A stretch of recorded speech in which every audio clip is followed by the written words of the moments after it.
Hello, good afternoon. कैसे हैं आप सभी? वेलकम टू सफलता क्लासेस। आज हम लोग एसबीआई क्लर्क एग्जाम के मेंस लेवल के क्वेश्चन सेटिंग अरेंजमेंट के डिस्कस करने वाले हैं। तो आइए चलिए ज़रा इस क्वेश्चन को देखते हैं। बोला गया there are 10 persons are sitting in two parallel rows containing 5 persons each in such a way that there is an equal distance between the adjacent persons. तो दो पैरेलल रो का केस है। दो पैरेलल रो बना लीजिए, पहला और दूसरा।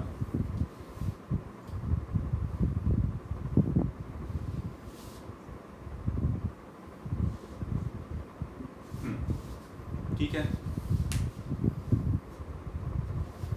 इन रो 1 J, K, L, M and N are sitting and all of them are facing south। तो ध्यान रखिएगा, ऊपर वाली रो को हम लोग साउथ फेसिंग लेते हैं और नीचे वाली रो को नॉर्थ फेसिंग। नॉर्थ फेसिंग का लेफ्ट और राइट और हमारा लेफ्ट और राइट सेम होता है, ये ध्यान रखना है। साउथ फेसिंग का लेफ्ट और राइट और हमारा लेफ्ट और राइट ये ऑपोजिट होता है, यानी जो हमारा लेफ्ट है वो साउथ फेसिंग रो के लिए राइट होगा, जो हमारा राइट है वो साउथ फेसिंग रो के लिए लेफ्ट होगा। चूंकि ऊपर वाला रो हमने साउथ फेसिंग लिया है तो J, K, L, M N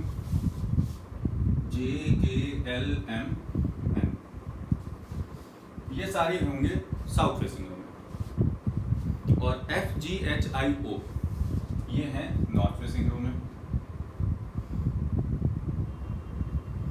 अब देखिए यहां पर हमें मेंशन है कि each of them has a birthday in different month. March, April, May, June, July, August, September, October, November and December. आइए अब चलिए जरा इंफॉर्मेशन की ओर बढ़ते हैं। Only 2 person sit between the one whose birthday is in March and sits at the extreme end and end। तो ये ध्यान रखिएगा, जब भी हमें नंबर ऑफ पर्सन्स की इंफॉर्मेशन दी जाती है, जैसे 2 पर्सन बीच में बैठे हैं तो हम लोग यहाँ पर्सन ना नोट करके हम लोग पोजीशंस में इसे कन्वर्ट करते हैं, और पर्सन को पोजीशन में कन्वर्ट करने के लिए इसमें 1 ऐड करते हैं। पर्सन को पोजीशन में कन्वर्ट करने के लिए इसमें 1 ऐड करते हैं, यानी मार्च वाला व्यक्ति एंड पर है और एंड के बीच पर्सन 2 थे। पर्सन अगर 2 हैं तो 1 ऐड कर लेंगे और इसे पोजीशन में कन्वर्ट कर लेंगे, यानी थर्ड पोजीशन कर लेंगे। नेक्स्ट देखिए, F sits in the middle of the row। F कहाँ बैठा है? रो की मिडिल में। अब F बेटा नीचे वाली रो में है, तो रो की मिडिल में किसे बिठा दिया? F को बिठा दिया। नेक्स्ट देखिए क्या बोला गया, and he is not an immediate neighbour of G। F जो है वो G का नेबर नहीं है। इसका मतलब F के लेफ्ट में भी G नहीं होगा और F के राइट में भी G नहीं होगा। अब अगर G इन 2 सीटों पर नहीं होगा, इसका मतलब G किसी ना किसी एंड पर होगा, या तो लेफ्ट एंड पर हो या राइट एंड पर। ओके, नेक्स्ट देखिए क्या बोला गया, whose birthday is not in December. G का बर्थडे बता दिया गया दिसंबर में नहीं है, तो G जहां भी होगा उसका बर्थडे दिसंबर में नहीं होगा। ओके, नेक्स्ट देखिए क्या बोला गया, O sits at the extreme end of the row। O भी एंड पर बैठा है, इसका मतलब एंड पर आने वाले 2 व्यक्ति या तो G या O, तो G या O में से एक यहाँ और दूसरा यहाँ होगा, है ना। तो एंड पर आने वाले 2 मिल गए, G और O। F आ गया मिडिल में, तो अब बचे कौन? H और I। तो बेटा ये जो 2 खाली सीटें बच रही हैं, इन दोनों में से किसी एक सीट पर H को आना चाहिए और दूसरी सीट पर I को आना चाहिए। ठीक है, चलिए नेक्स्ट देखिए,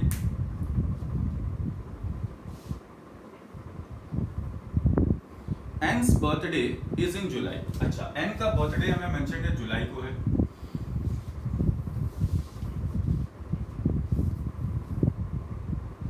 and he sits immediate right of the one whose birthday is in April. अब N जो बैठा है वो इमीडिएट राइट में बैठा है, जिसका बर्थडे कब है? अप्रैल में। अब ये मेरी बात को ध्यान से सुनिएगा, अगर N का बर्थडे अप्रैल में है, N का बर्थडे अगर अप्रैल में है और n बैठा है ऊपर वाली रो में, तो सॉरी n का बर्थडे जुलाई में है और अप्रैल वाले के राइट में बैठा है, तो ये ध्यान रखिएगा चूंकि n ऊपर वाली रो में बैठा है, अप्रैल वाला पर्सन भी ऊपर वाली रो में ही है, और अगर अप्रैल वाला पर्सन ऊपर वाली रो में है तो इसका राइट किधर चलेंगे, ठीक उल्टा चलेंगे, ठीक उल्टा यानी अप्रैल के इमीडिएट राइट में n आ जाएगा। ओके, नेक्स्ट देखिए,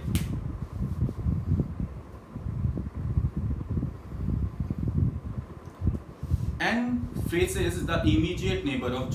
n किसे फेस कर रहा है, G के नेबर को फेस कर रहा है। इसका मतलब G के फर्स्ट प्लेस पर एक पर्सन होगा और उसे फेस कौन कर रहा है, n कर रहा है। G के फर्स्ट प्लेस पर एक पर्सन होगा जिसे कौन फेस कर रहा है, n कर रहा है। ओके, नेक्स्ट देखिए क्या बोला गया,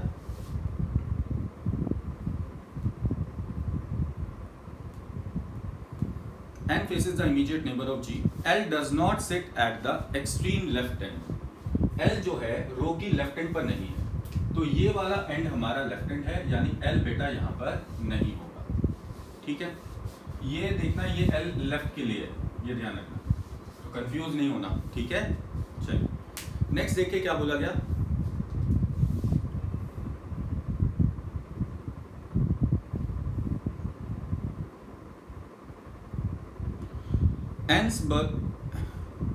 L does not sit at the extreme left end of the row।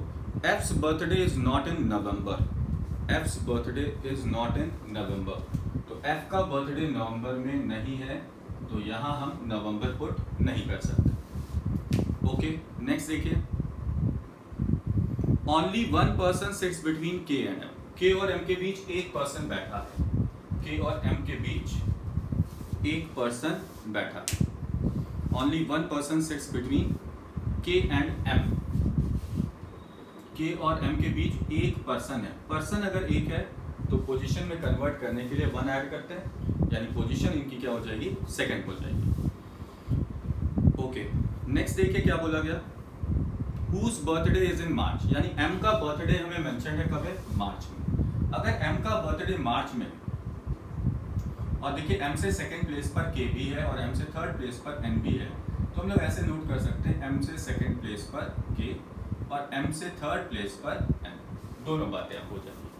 चलिए अब जरा देखिए next information, I's birthday is in August. I का बर्थडे कब है, अगस्त में। ठीक है, नेक्स्ट क्या बोला गया, I's birthday is in August and I's birthday is in August and he is an immediate neighbor of the one whose birthday is in December। Okay, I का बर्थडे अगस्त में है और ये उस पर्सन का नेबर है जिसका बर्थडे कब है, दिसंबर में। ओके, नेक्स्ट देखिए कब क्या बोला गया, I does not face the one whose birthday is in May। यानी I के ठीक सामने मे वाला पर्सन नहीं। ध्यान रखिएगा ये अलग इंफॉर्मेशन है, इसको मैंने ऊपर लिख दिया ऐसे, इसकी जरूरत अब हमें नहीं है। ठीक है, तो ये हमारी एक सेट ऑफ इंफॉर्मेशन और ये हमारी अभी दूसरी सेट ऑफ इंफॉर्मेशन।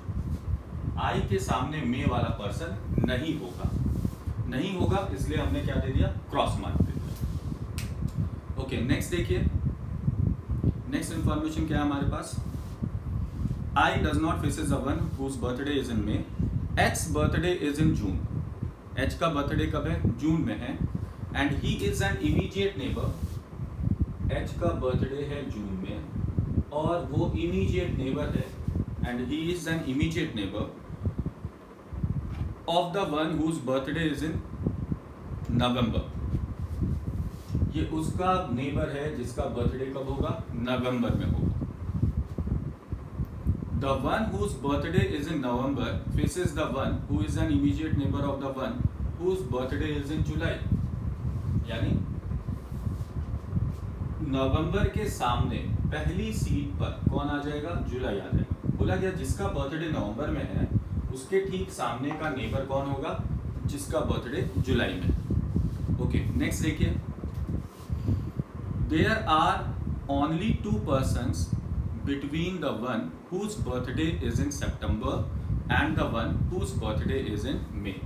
तो देखिए मई और सितंबर वाले पर्सन के बीच 2 पर्सन है, यानी इनकी पोजीशन जो है वो आपस में थर्ड हो जाएगी।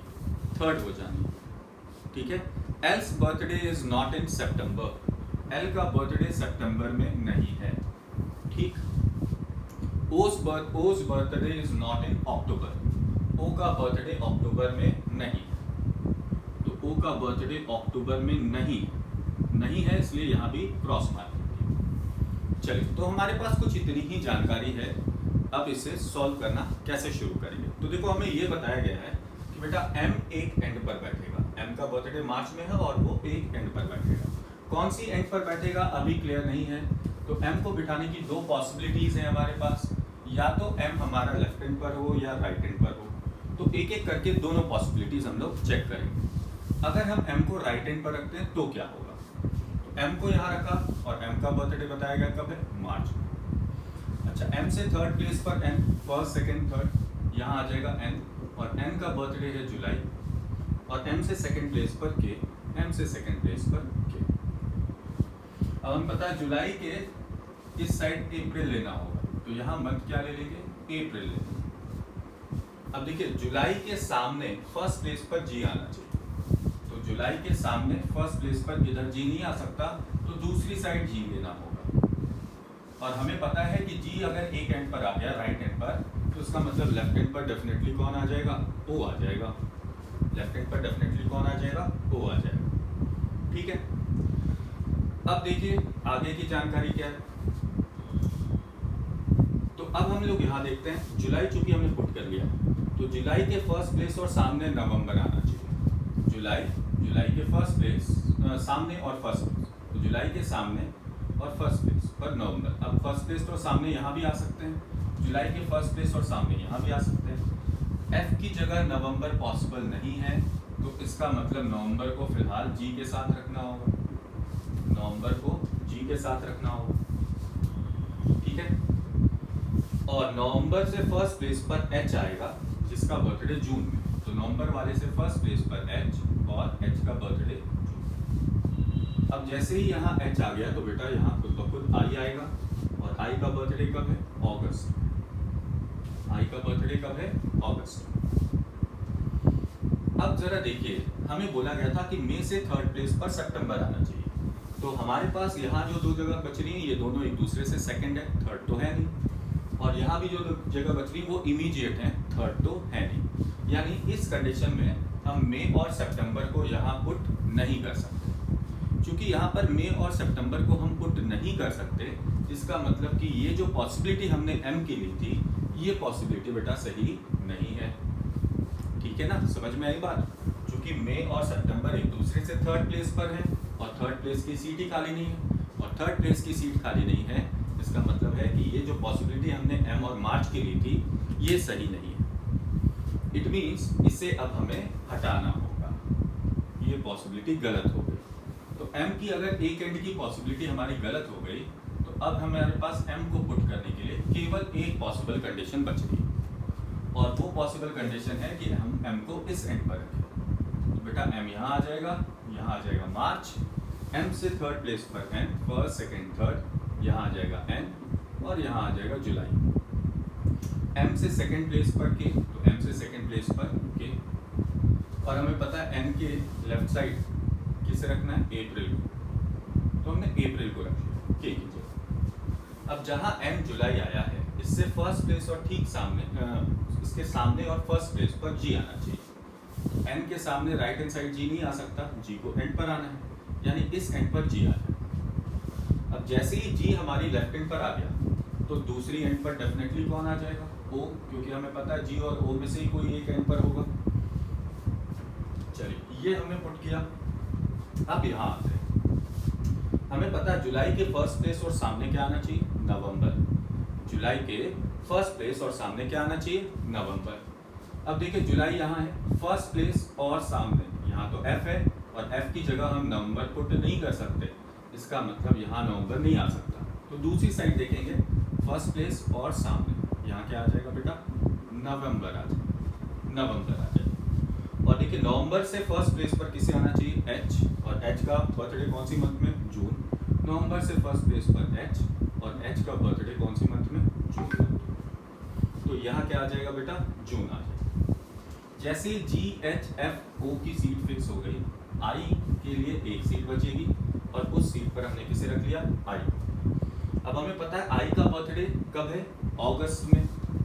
I का बर्थडे अगस्त में, और I के ठीक सामने में नहीं आ सकता, I के ठीक सामने में नहीं आ सकता।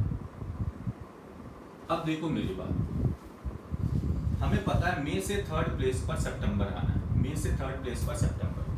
नीचे वाली सीट जो देखिए, यहाँ 3rd प्लेस की तो पॉसिबिलिटी है ही नहीं, यानी ऊपर ही आना होगा मई और सितंबर को, जिसमें से यहाँ तो मई नहीं आ सकता। यहाँ मई नहीं आएगा तो यहाँ कौन आ जाएगा, सितंबर आ जाएगा, और सितंबर अगर यहाँ आ जाएगा तो फिर 3rd सीट पर यहाँ कौन आ जाएगा, मई आ जाएगा। अब बोला गया है क्या कि सितंबर वाला L नहीं है, सितंबर वाला L नहीं है, यानी इस प्लेस पर L नहीं आ सकता।